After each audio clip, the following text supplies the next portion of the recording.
How many times have you been told that you are not enough or that you've not done enough? Or the flip side, how many times have you been told that you are too much? These are two energies that many of us as women have grown up with. And in this video, I just want to talk about those influences on our life as we reach the menopause. And it's the time to really stop doing what everyone else thinks we should do and start believing in our own value and knowing that what we have and that what we are is not only enough, it is fabulous. And it's time to start praising yourself for sometimes just the little things that you've done, but mostly for the most amazing things that you do every single day. Welcome to the Menopause Queen.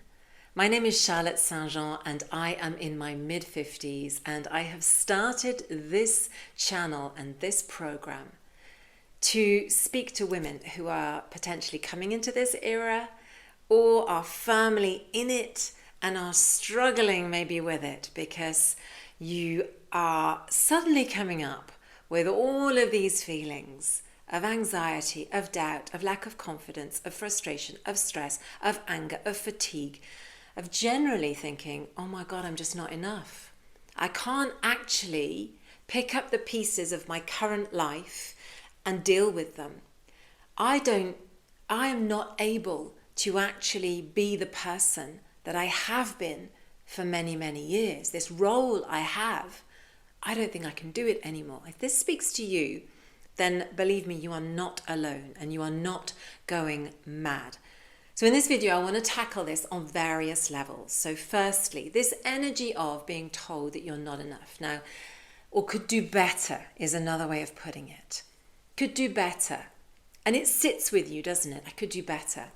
Oh, I haven't done that. I could do better tomorrow or, next week, or I should be doing better. It's such a negative energy and it rides with us so that it forces us and pushes us to do more. And when we've done more, if only I can do that, then I'll be better and everything will be fine.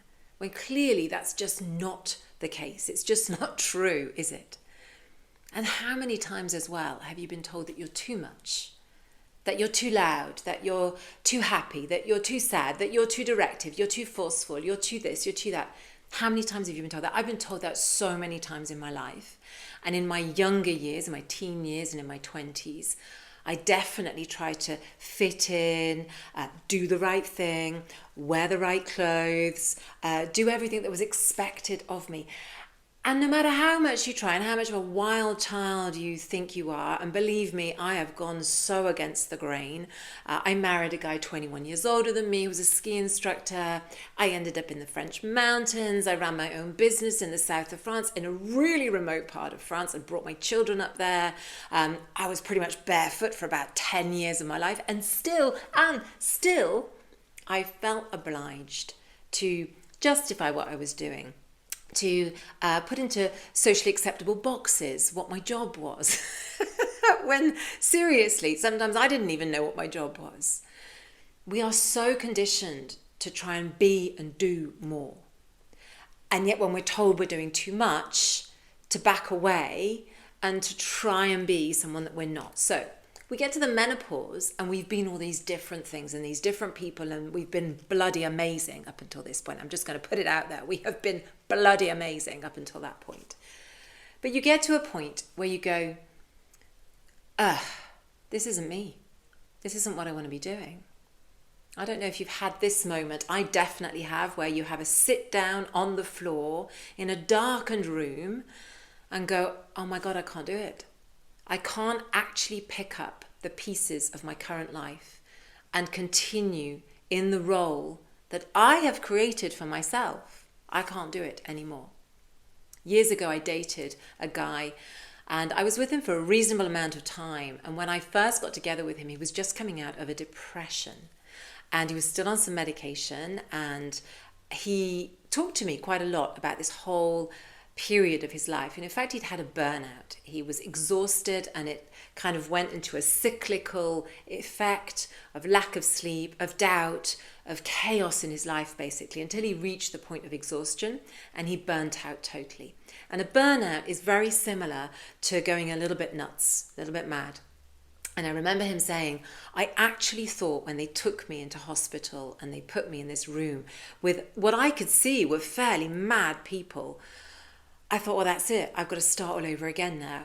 And the most basic of my exams, my O-levels, my A-levels, now that's aging me, my driving license, I've got to do it all again. All my school exams, all my university degree, my accountancy exams, because I've forgotten everything and no one believes in me anymore. I've got to do it all again. And all anyone could actually say to him in this hospital was, oh, never mind, I'll go and get a cup of tea and a biscuit. He actually wanted to write a book called Cup of Tea and a Biscuit. But I digress. The point I'm trying to make is he hit rock bottom and he hit the dirt and he hit the ground and was like, vroom. It came at him like a wave of, oh my God, I can't do it anymore. The difference between him recreating his life then in his 20s and you in your, let's say, mid-40s, when you're facing the menopause, is that you might actually sit there in the darkened room and on the floor going, yeah, but I don't want to recreate that life. I don't want to recreate that person. There's something else happening inside me. There's a change, there's an evolution. And this is the time that I want to shed the layers. You know, Jung talked about this so much in all of his analysis of the human being and the human brain and the way we function. He said that particularly women, but not just, when you get to your late 30s, early 40s, you start to question the layers that you yourself have placed on yourself, either as a barrier of protection or to fit into society.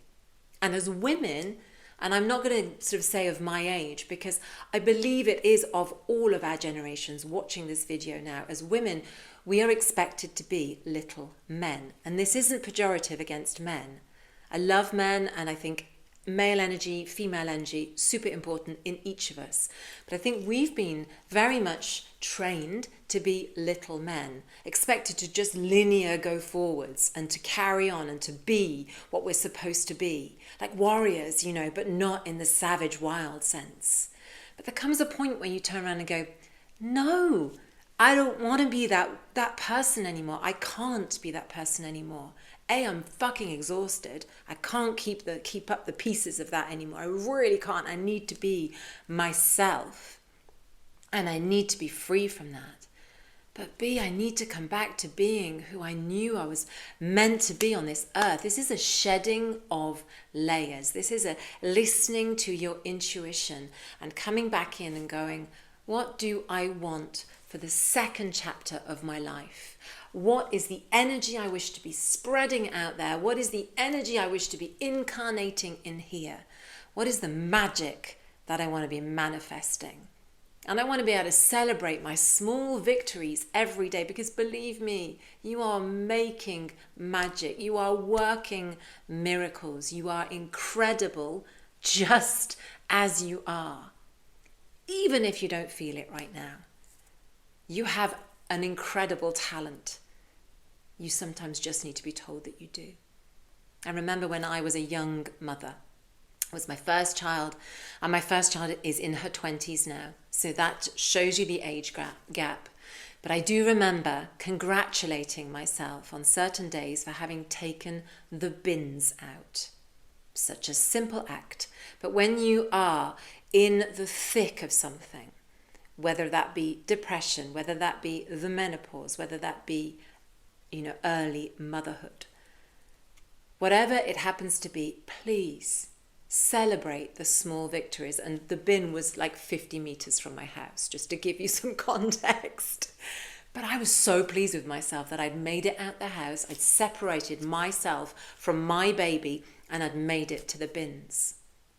So if this channel, if these videos, if the Menopause Queen program, the tier 1, which is the circle, the community, or the tier 2, which was much more about taking back your throne, inspires you, then please dig deeper. But at the very least, I would love this video to speak to your soul so that your soul can start to sing again and start to be the wild, wonderful wolf that you are. There is an incredible song. I believe it comes from Nordic Viking times. And I love this song because it speaks to me. It spoke to me so much during the menopause, and it still speaks to me now. I will attempt to sing it. I am my mother's savage daughter. I walk barefoot on paths, cursing sharp stones. I am my mother's savage daughter. I will not cut my hair, and I will not lower my voice. Je vais pas couper mes cheveux. I'm not going to cut my hair. I'm not going to cut my hair. I'm not going to lower my voice. I'm going to wear feathers. I'm going to wear dresses. I'm going to stand firm in my roots. And I am going to be me. If you make yourself one promise after this video, let's say two promises. One, I am going to start valuing the tiniest of things that I do every day that are awesome. Start really congratulating myself for being who I am, for doing what I do. Yeah? And the second one is to really stand firm in your roots, to be you, to be authentically, absolutely, unapologetically the too-much-ness of you going forwards in your menopause queendom. Thank you for being here. Please don't forget to share this video with any sister in your entourage that you think might benefit from this video, from the Menopause Queen channel, from the Menopause Queen community. We are simply waiting for you to join so that we can manifest and co-create together.